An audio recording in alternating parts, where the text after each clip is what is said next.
estamos com a liberdade de expressão ameaçada?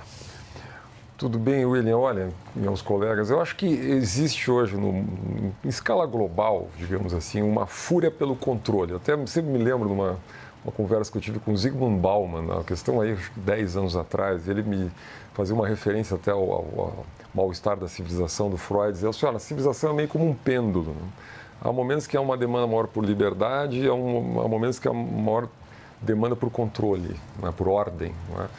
Talvez nós vivemos ali nos anos 90 até o início dos anos 2000 uma forte euforia, eu diria assim, com o tema de liberdade. A internet, quer dizer, não é que o tecno-otimismo, enfim. Então, nós temos finalmente uma tecnologia onde vai haver a sociedade do McLuhan, né? A sociedade global, a aldeia global vai se realizar, enfim, as pessoas vão se comunicar, as pessoas ganham poder, a mídia tradicional se desconcentrou. Então, isso tudo vai ser ótimo para a democracia, etc.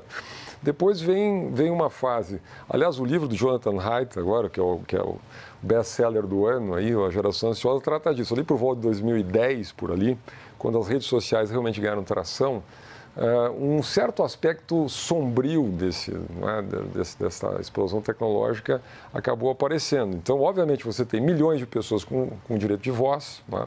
Então você vai ter todos os tipos de discurso que não, de alguma maneira, estavam represados ou não apareciam na cena pública antes. Aí surge, eu acho que um enorme desejo de regulação, de controle, porque isso desaloja muita gente do poder. Isso é um pouco como o influxo da chamada destruição criadora lá do Schumpeter, né? Então, é uma mudança nas placas tectônicas do poder, né? O gatekeeper perde poder, a mídia tradicional perde poder, os partidos perdem poder, os sindicatos perdem poder, os parlamentos eventualmente perdem poder, instituições tradicionais de mediação da democracia liberal e muita gente, redes novas, formas novas de política. E aí a ideia do controle, ninguém gosta de perder poder, né? Então, acho que existe sim. Quando o Vance, né, o vice-presidente americano, vai lá, ele fala, por exemplo, de uma senhora, de um cidadão na Grã-Bretanha, que não puderam rezar silenciosamente perto de uma clínica de aborto. Classicamente, você tem aqui um conflito cultural comportamental em que, de alguma maneira, a sociedade quer regular. Então, o sujeito rezando em silêncio é censurado porque isso é visto pelo outro como uma agressão, não é? Bom, então, óbvio que existe um problema, não é? Sempre quando nós nos afastamos da regra da lei, do direito claramente definido, e entramos nesse campo da subjetividade, ou seja, você não tem direito a este discurso porque esse discurso me ofende, então eu tenho direito sobre o seu silêncio, né?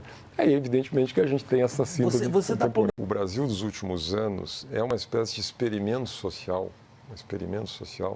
não sei se é um experimento natural, mas é um experimento social de como a ideia do Estado disciplinador da verdade, o guardião, essa ideia da democracia militando, Karl Lowenstein, né, tropicalizar, não funciona. E nós temos já 5, 6 anos de experimento, exatamente. Vamos lá, nós censuramos no Brasil em nome desta ideia de que a democracia deve produzir uma certa lógica de exceção para proteger a si mesmo, porque essa, no fundo, é a lógica, né?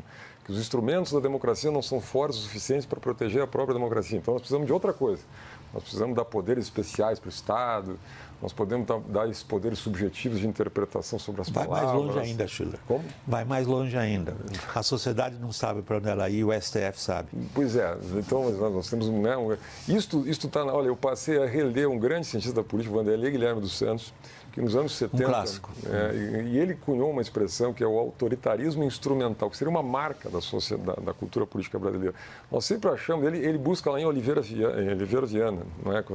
Ele é assim, a sociedade liberal até é a melhor, mas a gente não está bem preparado para isso. Então, precisamos de atalhos autoritários, né, para chegar lá. Em algum momento a gente chega lá, só que os atalhos vão...